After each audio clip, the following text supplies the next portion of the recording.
नमः श्रीवर्धमानाय निर्धूतकलिलात्मने सालोकानां त्रिलोकानां यद्विद्यादर्पणायते यद्विद्यादर्पणायते।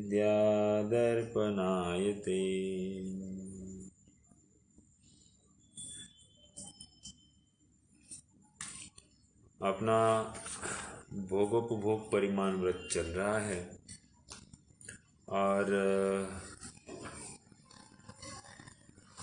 ये अणुव्रत की रक्षा करने हेतु गुणव्रतों की चर्चा है। पहला दिग्व्रत हो गया।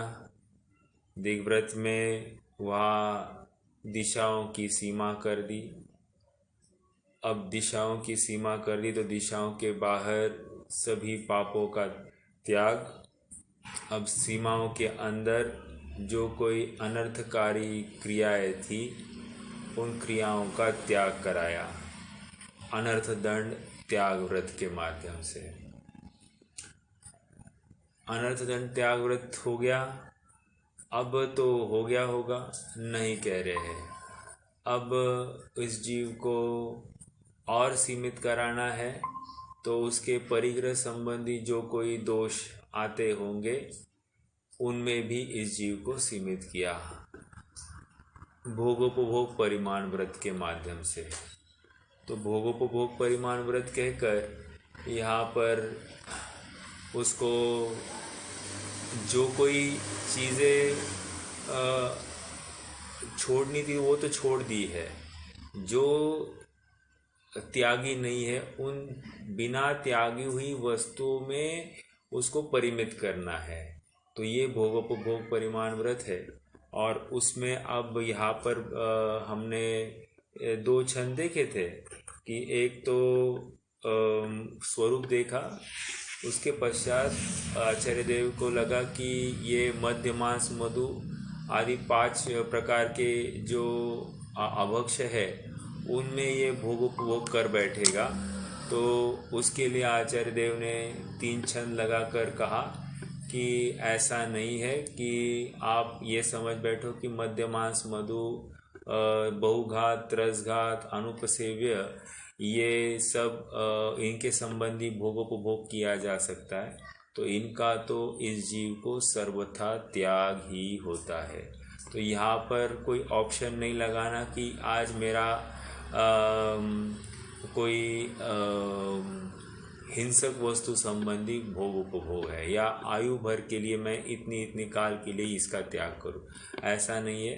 वहाँ तो कह रहे कि पहले वो छोड़ो फिर तुम यहाँ पर जैनी बने हो। अगर वो छोड़ा ही नहीं है या उस चीज़ संबंधी आसक्ति है तो भले ही भगवान का नाम रटते हो तो उसमें कोई उपलब्धि नहीं है, ऐसा यहाँ पर समझना चाहिए। श्लोक नंबर 86 है ना मेरे ख्याल से।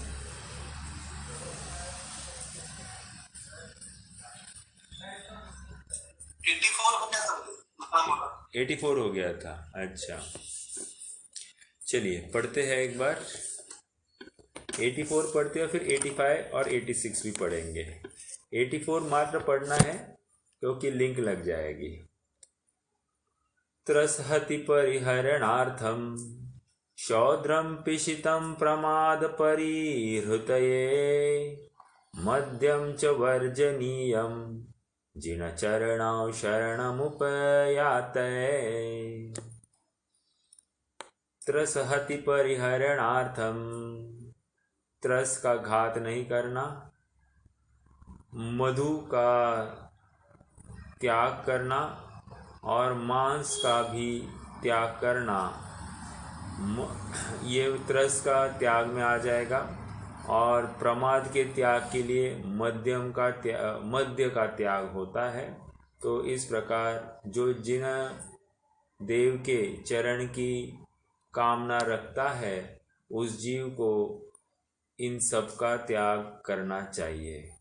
तो महत्वपूर्ण बिंदु ये है कि मध्य मांस की परिभाषा मात्र जो बाजार में लटके हुए वो गाय बैल या फिर बकरी आदि के जो ये मांस के लथड़े होते हैं या फिर मुर्गे के लथड़े होते, उतना ही नहीं समझना। यहाँ पर मांस के तहत ये मर्यादा के बाहर के आटे या मर्यादा के बाहर की चीज़ें, इन सबको यहाँ पर गिनाया है। ठीक है, उन सबको पकड़ना और फिर क्या समझना, अगर इनका हमने त्याग किया तो हमने जिनेंद्र भगवान के शरण की वांछा या उनकी शरण में शरण की चाह उपयाते अर्थात हमने ग्रहण की है। ओके, उसी प्रकार शौद्र मतलब मधु, उसका भी त्याग इस जीव को होना चाहिए। अब हम श्लोक नंबर 85 और 86 करेंगे। पहले 85 नंबर का श्लोक। अल्प फल बहु विघातान मूलक मार्द्राणि शृंगवेराणि नवनीत निम्ब कुसुमं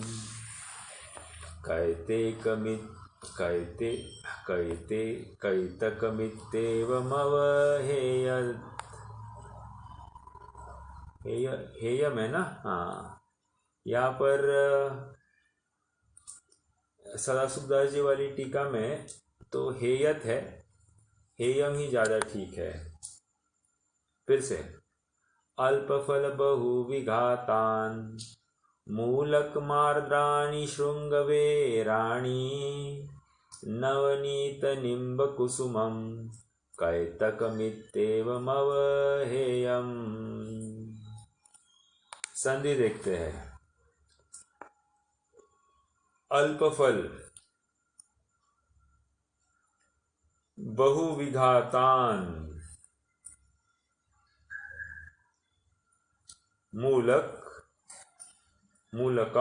मूलकम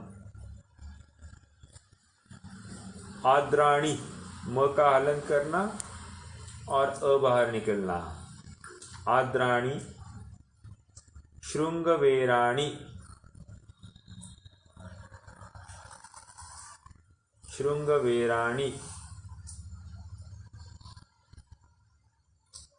नवनीत निम्ब कुसुमम, अखंड शब्द है, निम्ब कुसुमम कैतक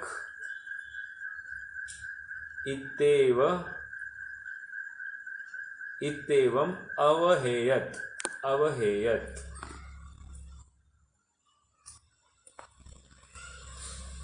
देखो क्या कह रहे हैं।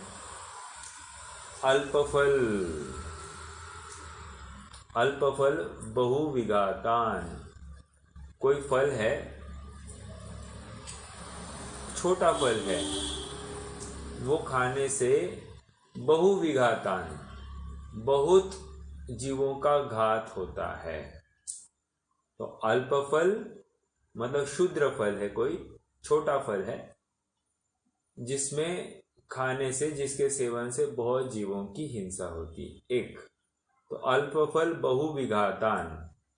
दूसरा कह रहे हैं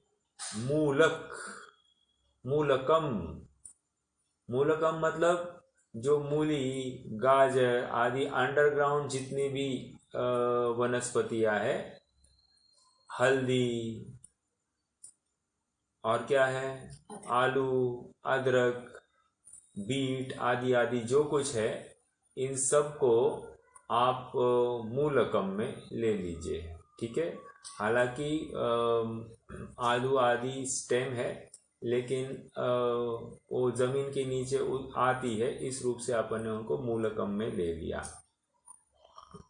आद्राणी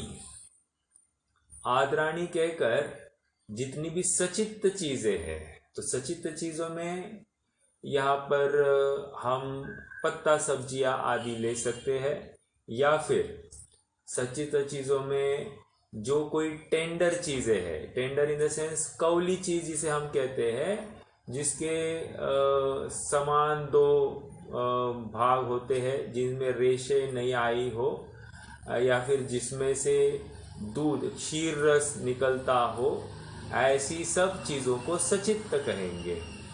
ठीक है।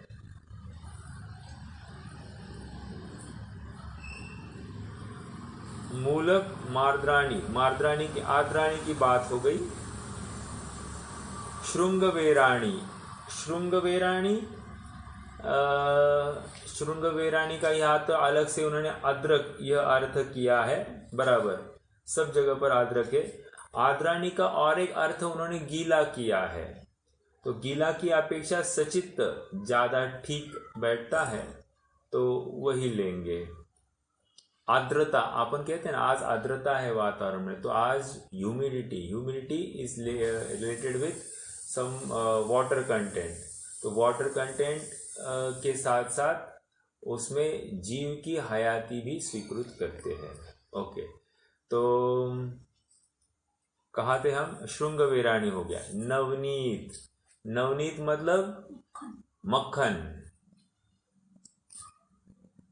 अब आगे थोड़ा सा अटपटा।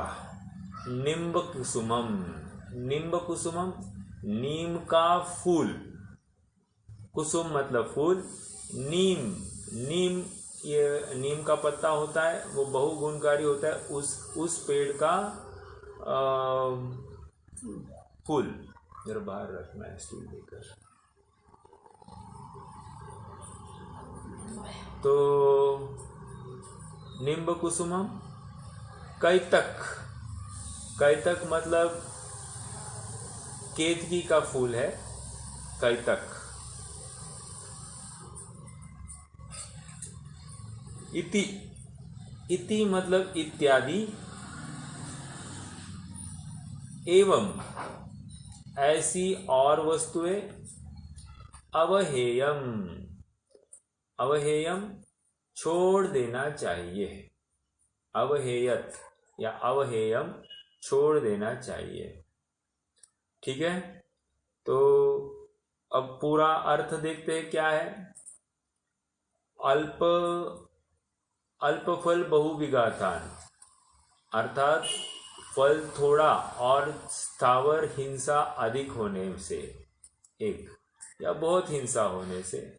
दूसरा आर्द्राणी सचित्त, श्रृंगवेराणी अद्रक आदि, मूलकम मूली गाजर आदि, नवनीत निम्ब कुसुमम, नवनीत मतलब मक्खन, निम्ब कुसुमम नीम के फूल, कैतकम केतकी के फूल इत्यादि ऐसी और वस्तुएं छोड़ देना चाहिए, त्याग करनी चाहिए।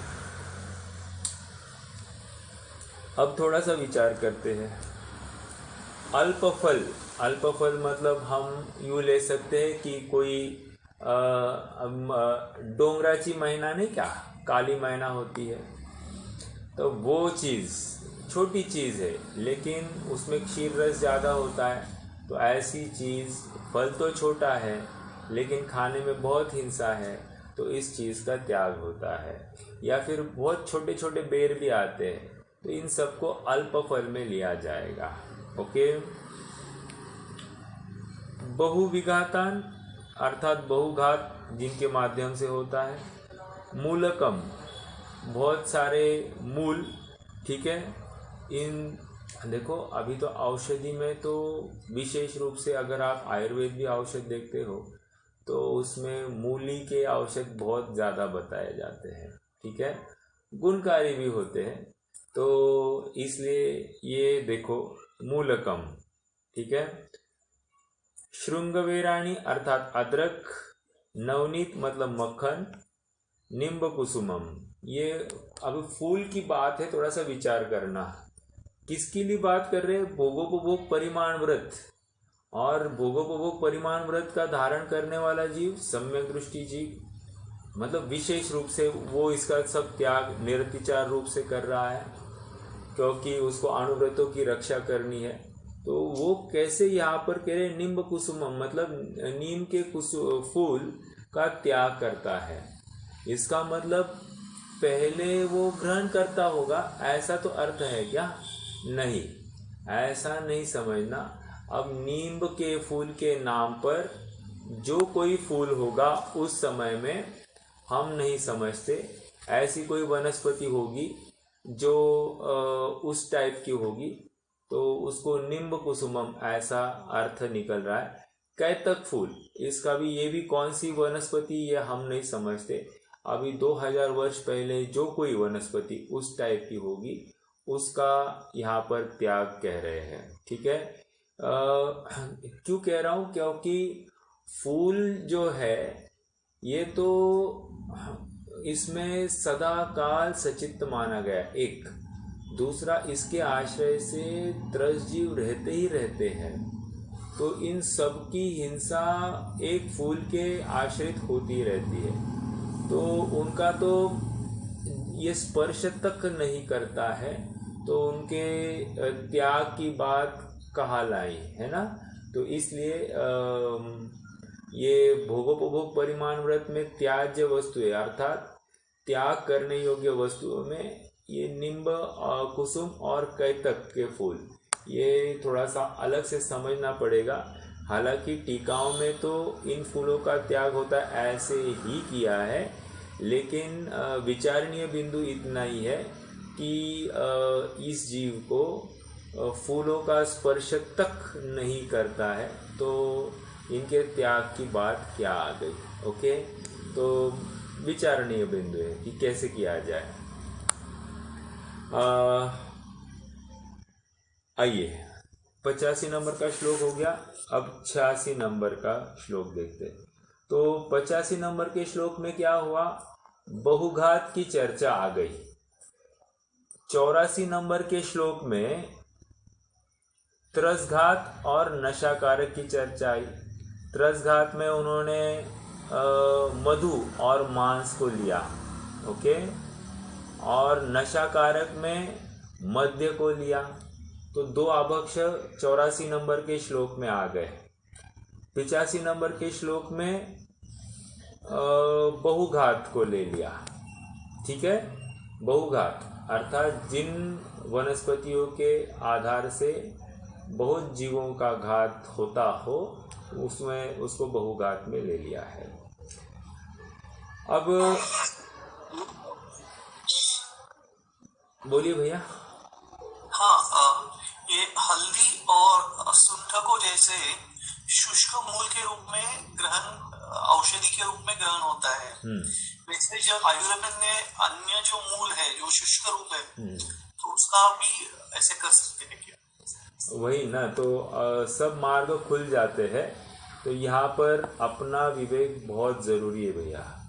अगर हमारा सामर्थ्य है तो हम उसे त्याग ही देंगे, और सच्चा त्यागी जीव होता है वो तो हल्दी तक नहीं लगाता है, विचारणीय बिंदु है।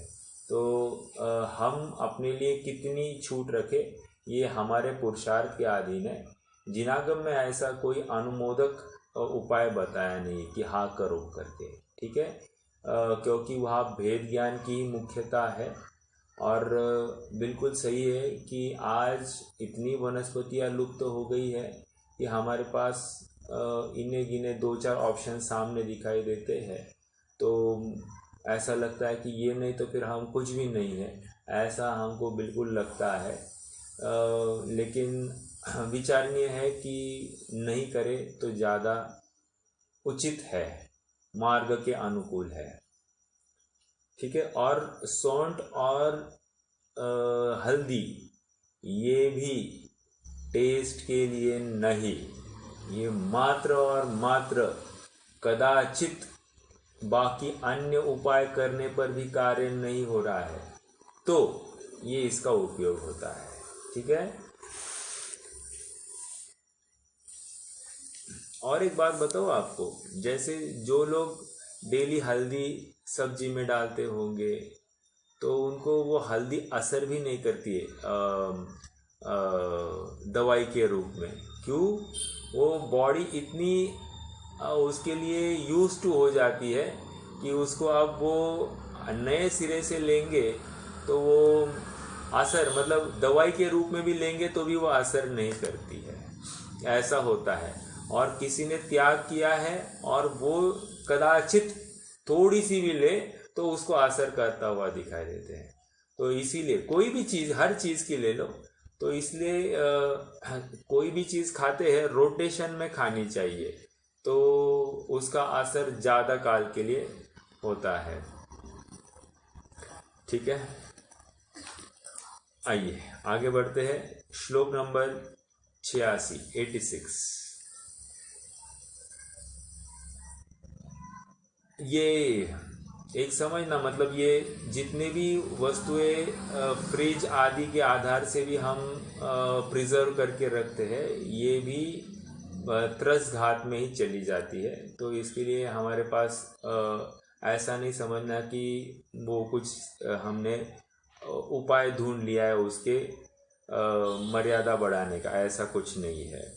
वो भी महाअभक्ष है और उसके माध्यम से बहुत बड़ी जीव राशि पनपती है, हमको दिखाई नहीं देती है। लेकिन अगर हमने गोमटसार जीव कांड को समझा है तो सचित्त शीत योनि ये क्या है, तो ये उसी का नाम है जहाँ पर जीव की उत्पत्ति पाई जाती है।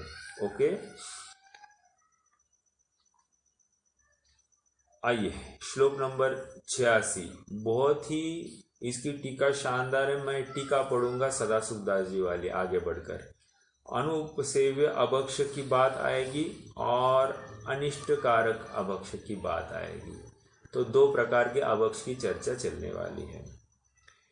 यदनिष्टम तदव्रतयेत्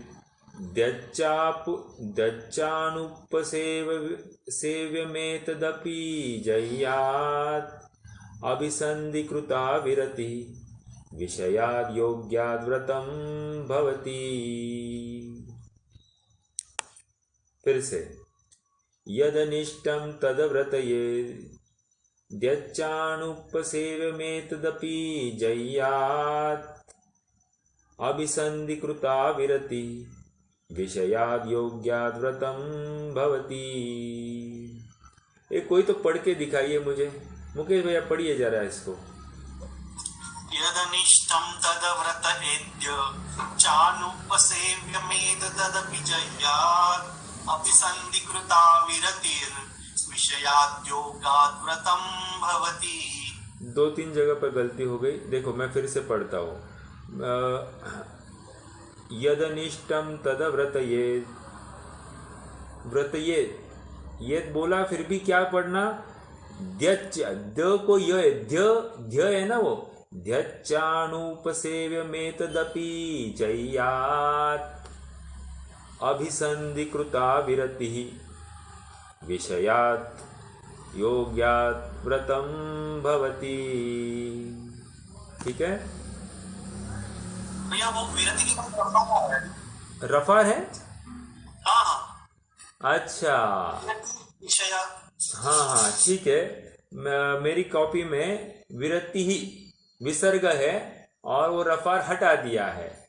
ठीक है, वैसे पढ़ेंगे तो भी कोई प्रॉब्लम नहीं है। विरतिर ऐसा पढ़िए, विरति ही ऐसा पढ़िए, क्योंकि विसर्ग निकलता है तो रफार बनता है, जोड़ाक्षर करते हैं। तो चलिए, इसीलिए तो मैंने कहा आपने गलत पढ़ा। ठीक है, वो यहाँ पर मैं यहाँ से पढ़ रहा हूँ ना, सदासुखदास जी वाली कॉपी से पढ़ रहा हूँ। चलिए देखो क्या है, जरा संधि देखते हैं। यत् अनिष्टम, यत् अनिष्टम तत् व्रतयेत्,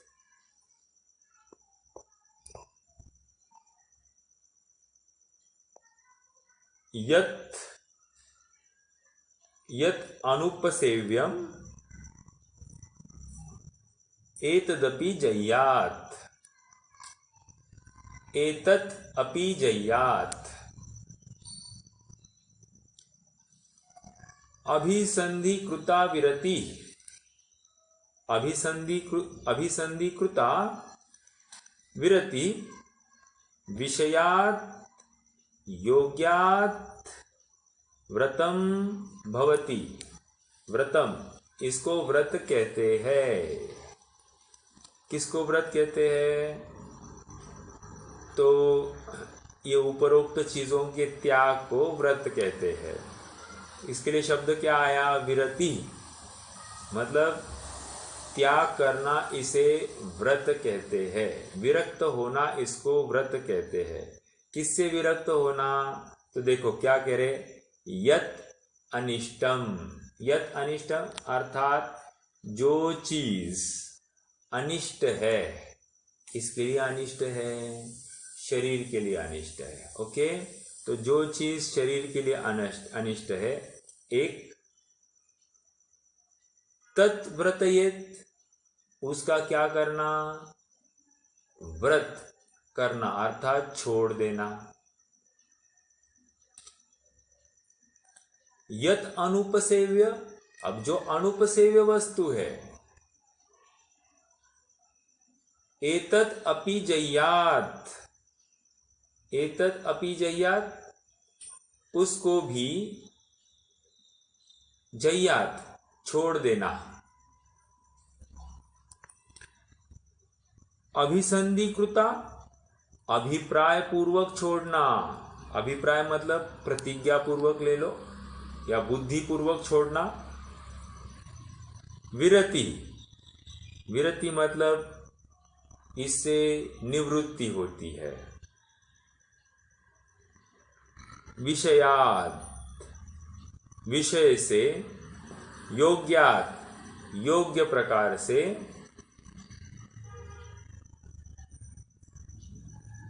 या सेवन करने योग्य। व्रतम भवति, व्रत, उसे व्रत कहते हैं। तो इन एंड ऑल कैसा कहेंगे इसको? जो अनिष्ट है उनको छोड़ दे, और जो अनुपसेव्य है उनको भी छोड़ दे। कैसे छोड़ दे? अभिप्राय पूर्वक, बुद्धि पूर्वक उनसे निवृत्त होना। तो इससे क्या होता है? उन संबंधी विषयों के योग्य प्रकार से व्रत होते हैं। उनके त्याग से यथा योग्य व्रत होते हैं। अब दो प्रश्न है कि अनिष्ट कारक अभक्ष क्या है और अनुपसेव्य अभक्ष क्या है। जैसे मैंने बताया, अनिष्ट कारक अभक्ष मतलब जो है तो भक्ष, खाने के लिए कोई प्रॉब्लम नहीं, लेकिन किसे खाने के लिए प्रॉब्लम नहीं? कितना, जिसे उसके सेवन से शारीरिक बाधा न होती हो, जिसके सेवन से शरीर को बाधा होती हो, उस चीज का सेवन करना ये अनिष्ट कारक अभक्ष है। जैसे मान लीजिए मुझे शुगर की बीमारी हो, तो ऐसे जीव को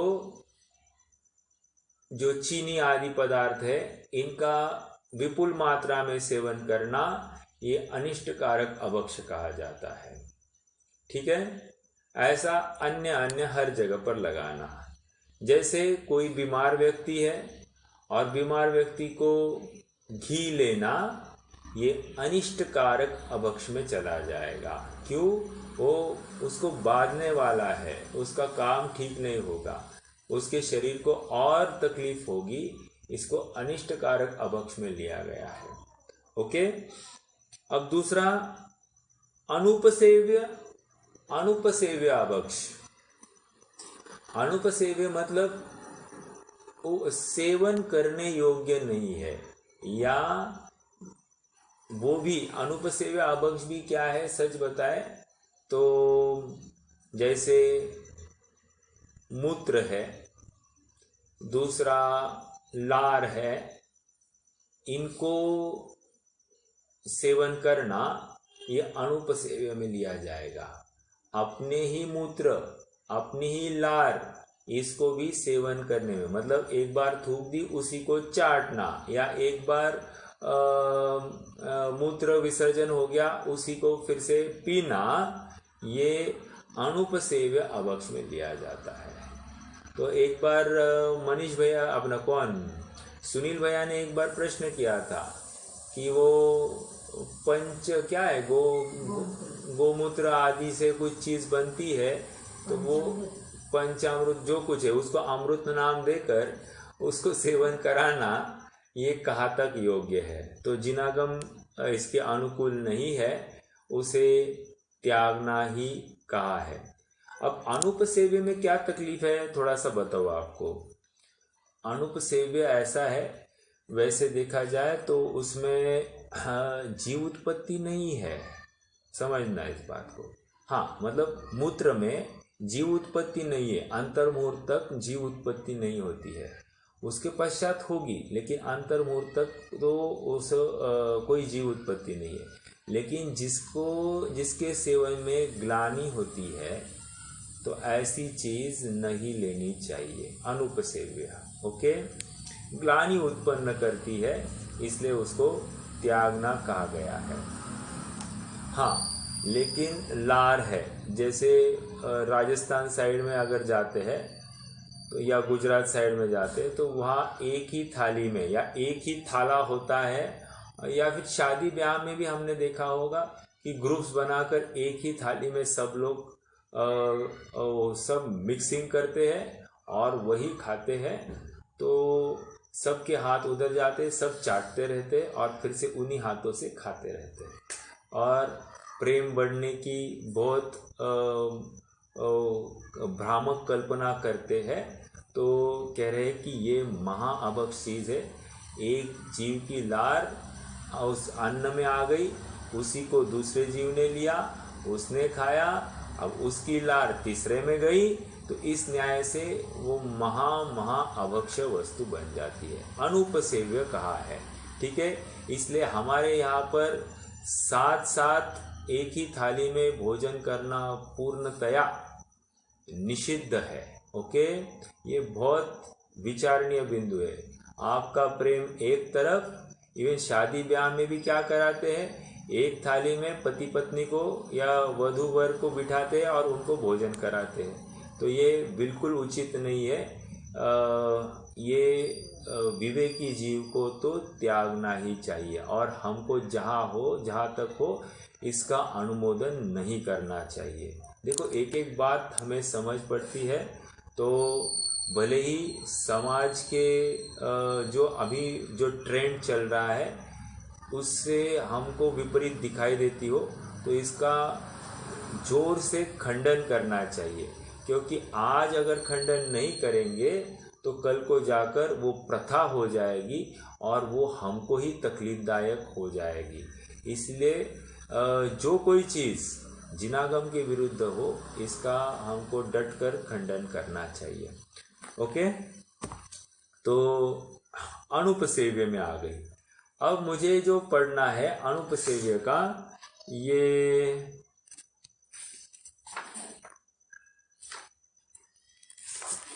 आप सदाशिवदास जी की तो टीका पढ़ लेना। वो सब हिंसा के जितने भी रात्रि का भोजन, हलवाई का भोजन आदि आदि बहुत सारी बातें हैं उन्होंने बताया है। या फिर हुक्का त्याग, जर्दा त्याग आदि, अफीम त्याग, नशाकारक अभक्ष में उन्होंने काफ़ी बातें ली है। अपन तो डायरेक्टली 2-3 बातें हैं। पेज नंबर 145 पर एक तो कह रहे नीच संगति का त्याग। पहले कह रहे नीच संगति मतलब नीच जाति के जीवों की संगति का त्याग करना।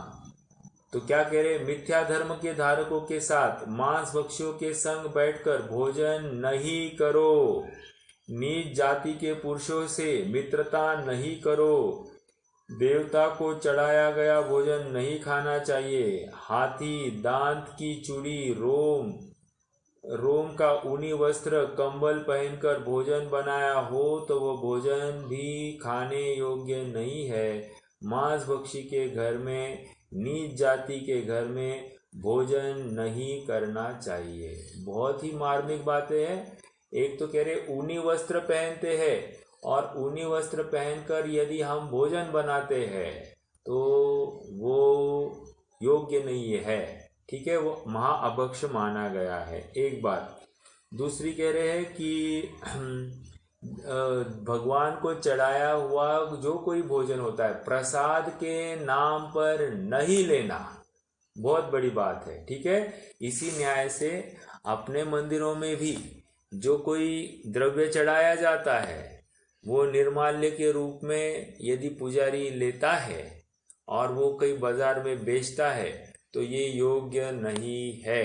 ठीक है, तो क्या करना, तो उसका उपाय ये है, इसका उपाय ये है कि निर्जन स्थान में उसे डाल दिया जाए, फिर उसका जो होना है सो होगा। तो आप कहोगे फिर बहुत अनाज वेस्ट होगा, तो बात बिल्कुल सही है। तो यहाँ पर समझाया जाता है कि अगर हमारी शक्ति हो तो बिना द्रव्य की पूजा करें। ठीक है, और अगर बहुत भाव है तो थोड़े से द्रव्य में करें, ज़्यादा द्रव्य नहीं लगाए, तो इसका हम विवेक पाल सकते हैं, क्योंकि वो अन्न खराब होता है और भगवान ने हमको कहा नहीं है आप हमको द्रव्य चढ़ाओ। और आपकी जानकारी के लिए बताओ, ये द्रव्य की व्यवस्था अभी 700-800 साल पुरानी है, 1200 शती से चालू हुआ है ये सब। ओके, तो ये कोई अनादि परंपरा नहीं है कि भगवान की भक्ति द्रव्य के माध्यम से कराई जाए। वहाँ पर द्रव्य स्तुति अर्थात शरीर अपने काय की चेष्टा के माध्यम से द्रव्य स्तुति का अर्थ है। ओके, हाँ रोहित भैया प्रश्न है आपका, बोलिए। भैया जी 2 प्रश्न थे मेरे यहाँ पे, आवाज आ रही ना? हाँ बोलिए ना। मिथ्या धर्म के धारकों के साथ मतलब इसमें किसको लेना, और दूसरी बात मांस भक्षियों के संग बैठकर, मतलब अभी में हम ऑफिस में वगैरह बैठते हैं तो वो वहां पे कुछ होता नहीं है, मैं भी नहीं लेता वो, लेकिन वो बाहर खाते हैं, हम एक ही टेबल पे जैसा आप साथ में बैठते हैं ऑफिस पे, बराबर, तो वो भी त्याग नहीं हो चाहिए क्या? बराबर। देखिए, पहला तो मिथ्या धर्म के धारकों के साथ, तो अन्य मत ही आ गया यहाँ पर, सीधी सीधी बात है। यह अपने जैन मतावलंबियों की बात नहीं कर रहे हैं। तो एक बात, या फिर जैन मती होगा, पकड़ना चाहिए। हाँ मैं बताता हूँ ना, यदि जैन मती होगा तो उसमें भी अगर वो तीव्र मिथ्या दृष्टि या गृहित मिथ्या दृष्टि हो तो उसका भी त्याग कर देना। अब उसमें आप श्वेतांबर ले लो या 20 पंथ ले लो या कोई भी ले लो, अगर तीव्र गृहित मिथ्या दृष्टि है तो उसका भी संगन नहीं करे। ओके, और यदि देखो, मैं बहुत महत्वपूर्ण बात है, चरणानियों की पद्धति है कि संग ही नहीं कराना, लेकिन द्रव्यानियों की पद्धति क्या है कि संग वंग से कुछ फर्क नहीं पड़ता। दो अभी विपरीत धाराएं हैं।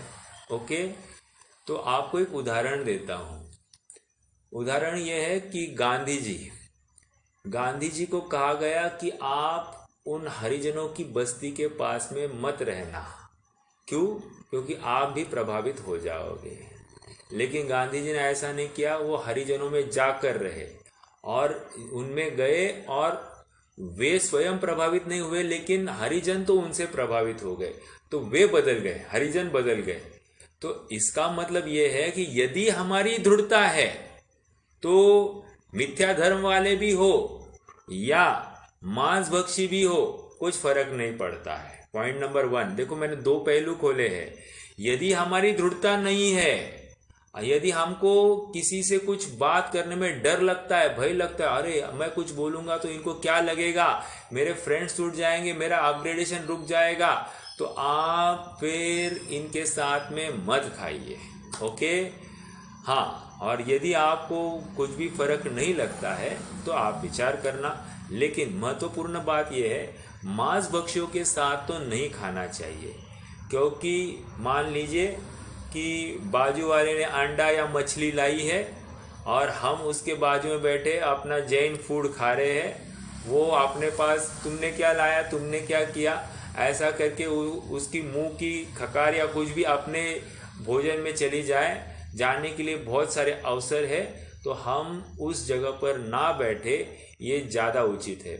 यहाँ तक कहते हैं कि जहाँ पर मांस भक्षण किया है उस जगह पर भी हम नहीं बैठे अपना भोजन करने के लिए।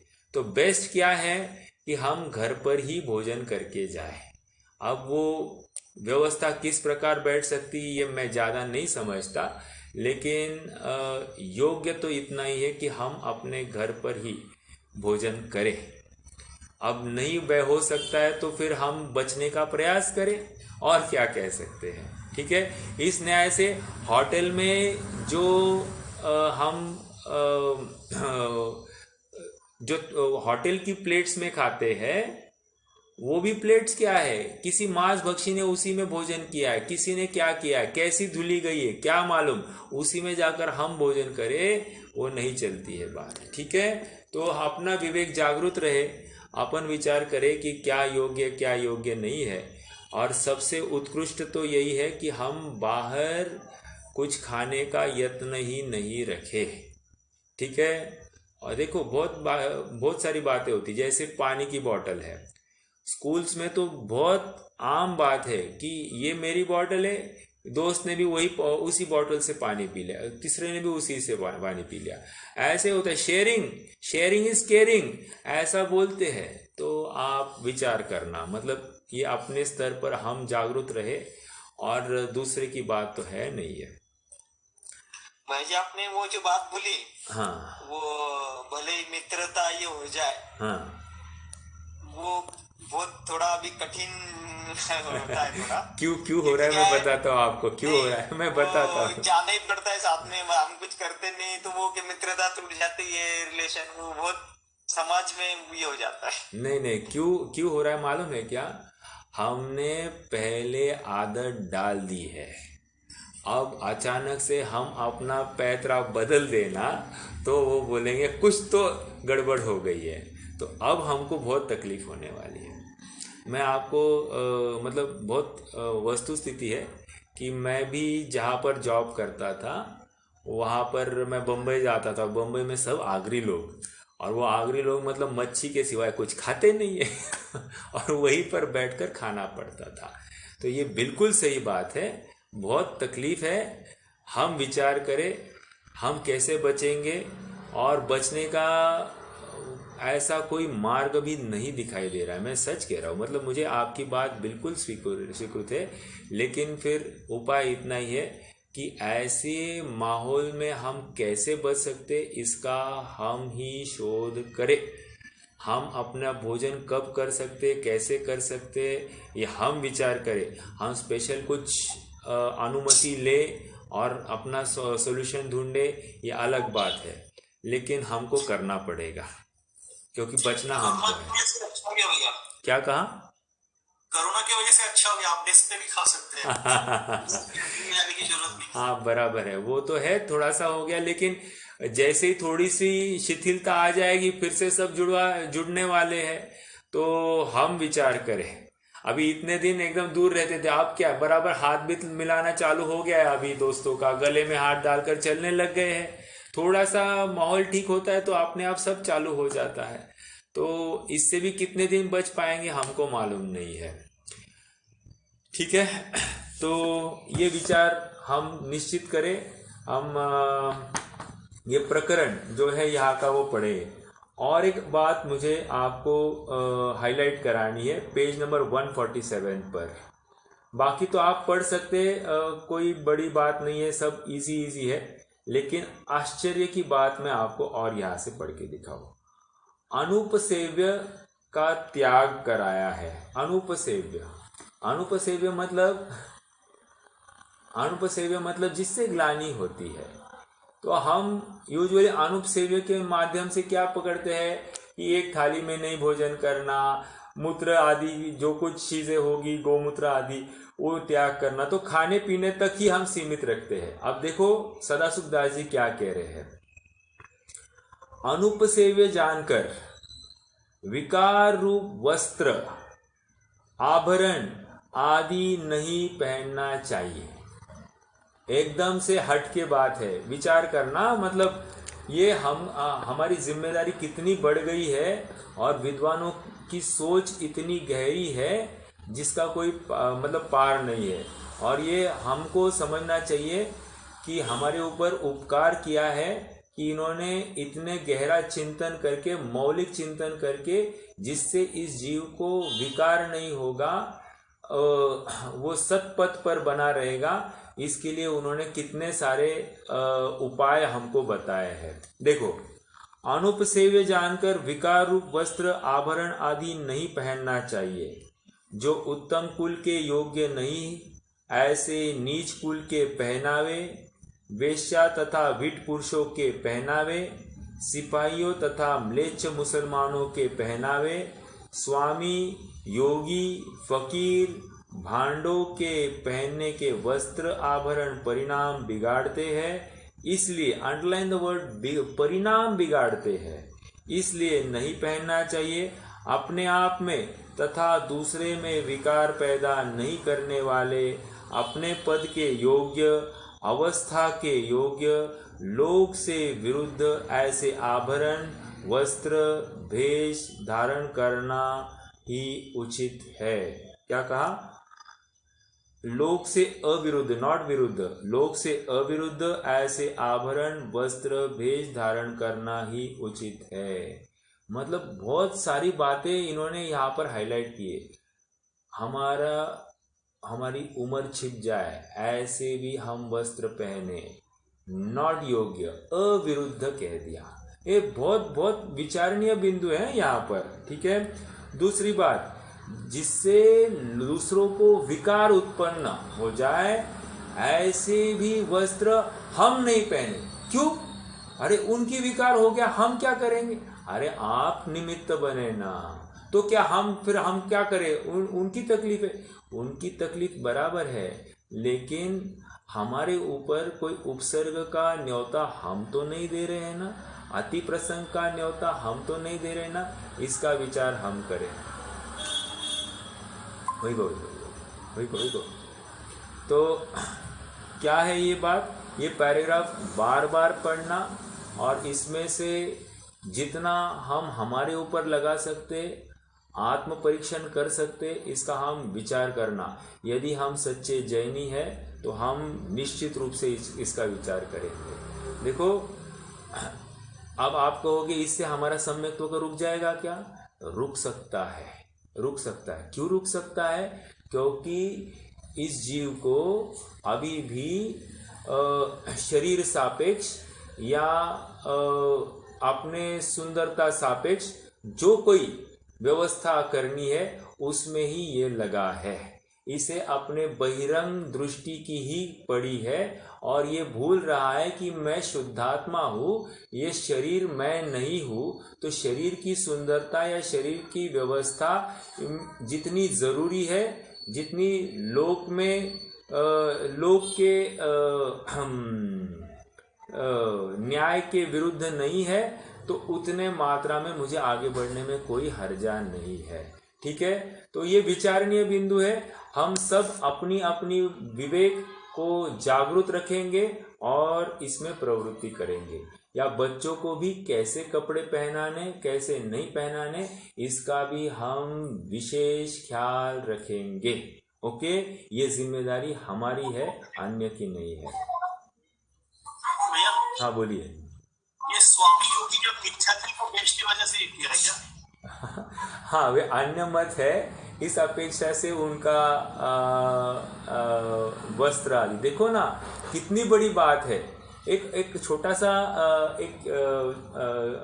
छोटी सी ऐसी छोटी एक कथा आती है कि किसी ने, इवन रावण की भी बात आती है ना, आपने सुना होगा कि रावण को मंदोदरी ने कहा कि हे स्वामी, आप तो बहुरूपिणी विद्या है आपके पास, तो आपको सीता को कन्विंस करना ही है, तो एक काम करो ना, आप राम का ही भेष धारण करो और सीता को कन्विंस कर दो।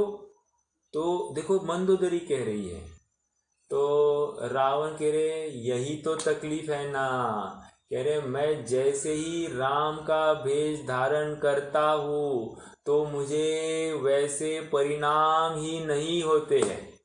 तो देखो कितना वो भेष का कितना असर हो जाता है, परिणाम खराब होते ही नहीं है। ये सहज एक उदाहरण हमने प्रथमान योग से देखा।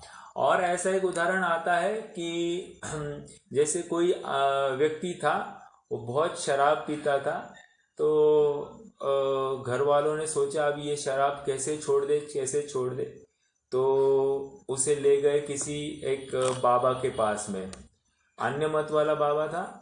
तो बाबा ने कहा कि तुम्हें शराब पीना बंद नहीं कराऊंगा, तुम्हें तो शराब पीनी है, जितनी मन चाहो पी सकते हो। तो बहुत खुश हो गया, लेकिन एक बात है, तुम्हें मैं जो वस्त्र देता हूँ उस वस्त्र को पहनना पड़ेगा।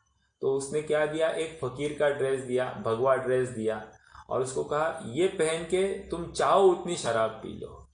अब क्या होता था कि जैसे ही वो शराब की दुकान पर जाता था तो बाबा की जय हो, बाबा की जय हो कह के उसको मतलब जयकारा लगाते थे और उसको शराब ही नहीं देते थे। कहने की बात यह है कि सहज ही सामने वाले के परिणाम भी बदल जाते हैं और हमारे भी परिणाम बदले बिना नहीं रहते। तो इसलिए ये यहाँ पर आया, स्वामी योगी फकीर भोंडा के पहनने के वस्त्र परिणाम बिगाड़ते हैं। तो वहां पर उस अपेक्षा से लगा लेना, ठीक है।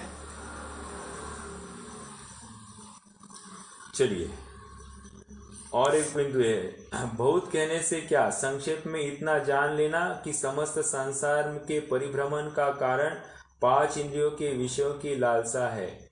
5 इंद्रियों में भी जिह्वा इंद्रिया तथा उपस्थ इंद्रिया, इन 2 इंद्रियों की लालसा इस लोक तथा परलोक दोनों को ही बिगाड़ने वाली है। इन 2 इंद्रियों के विषयों की लोलुपता जिन्हें अधिक है वे मनुष्य जन्म में भी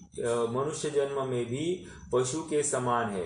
पशुओं में भी इन्हीं 2 इंद्रियों के विषयों की चाह से परस्पर में लड़ कर मर जाते हैं, मार डालते हैं, मार कर खा जाते हैं। मनुष्य जन्म में भी कलह करना, मरना, मारना, निर्लज्ज होना, झूठन खाना, दीनता कहना,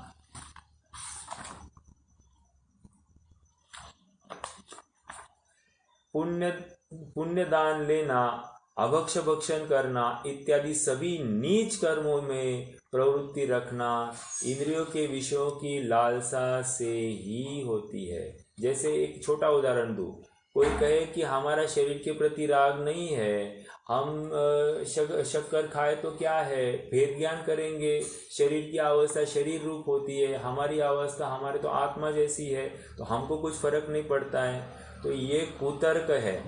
क्यों? क्योंकि यहाँ पर कह रहे कि आप शरीर को हानि पहुंचाकर तत्व निर्णय की कल्पना कर रहे हो, ये झूठी बात है। क्योंकि आपकी आसक्ति शरीर में हुए बिना या रसना इंद्रिय में हुए बिना आप वैसा भोजन खाने की वांछा करें, ऐसा संभव ही नहीं। तो ऐसे जीव को भेद ज्ञान कैसे होगा? जिसको एक रसना इंद्रिय के ऊपर विजय प्राप्त करना आसान नहीं जा रहा है, उसको पूरे शरीर से भेद ज्ञान करना कहाँ तक युक्त है, पॉसिबल है क्या? नहीं है।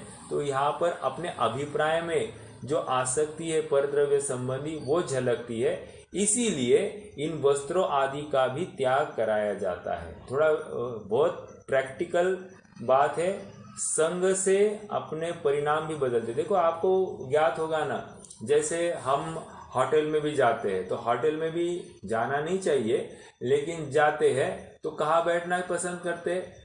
निसर्ग के पास में, मतलब ग्रीनरी हो, थोड़ा सा फ्रेश वातावरण हो, तो वहां पर बैठना पसंद। क्यों? परिणाम सुधरते हैं। समझ में आया? तो फ्रेश लगता है तो अच्छा भोजन जाता है, तो सब बातें ठीक है। तो हर जगह पर मन प्रसन्न हो ऐसी, या फिर हम गीत सुनते हैं तो कह रहे मन प्रसन्न हो ऐसे गीत सुने, तो जिससे हमारे परिणाम अच्छे होंगे, तो अपने आप हमारी बॉडी की मेटाबॉलिज्म आदि या फिर जो केमिकल एंजाइम सिक्रीट होते हैं वो प्रॉपर मात्रा में सिक्रीट होंगे, आदि आदि सब बातें हमको विचार करना कि कैसे ये होते हैं। ठीक है, तो ये एक बात हो गई। हमारे 2 छंद हो गए हैं। अब अगला छंद हम पढ़ते हैं। अब भोगोपभोग करने के लिए उसका स्वरूप कह रहे, अर्थात भोगोपभोग व्रत कितने काल का होता है या कैसे धारण किया जाता है, इसकी बात कहने वाला श्लोक नंबर 87।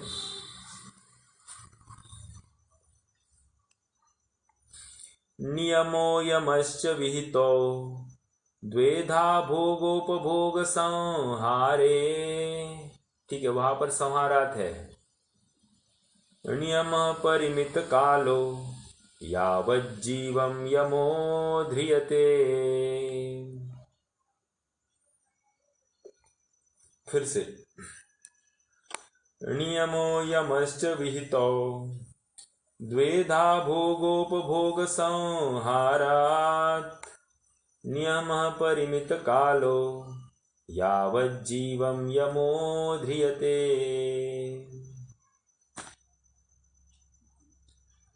अब यहाँ पर भोगोपभोग अर्थात हमारे परिणामों को रिस्ट्रिक्ट करना, तो कैसे रिस्ट्रिक्ट करना, तो कह रहे 2 प्रकार से। ओके, मतलब हमारी जो भोग की सामग्री है या उपभोग की सामग्री है उसमें स्वयं को सीमित करना है, तो 2 प्रकार से सीमित किया जा सकता है। कैसे, तो कह रहे एक यम से और दूसरा नियम से। ठीक है, कौन से? यम और नियम। तो कह रहे what is yam and what is niyam, तो यहाँ पर समझा रहे। पहले शब्दार्थ देखेंगे फिर उसके भाव भी समझते।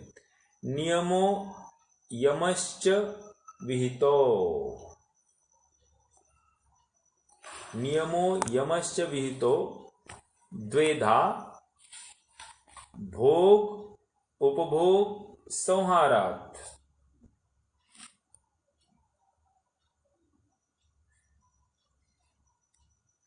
नियम, अब यहां पर डेफिनेशन दे रहे, नियम क्या है?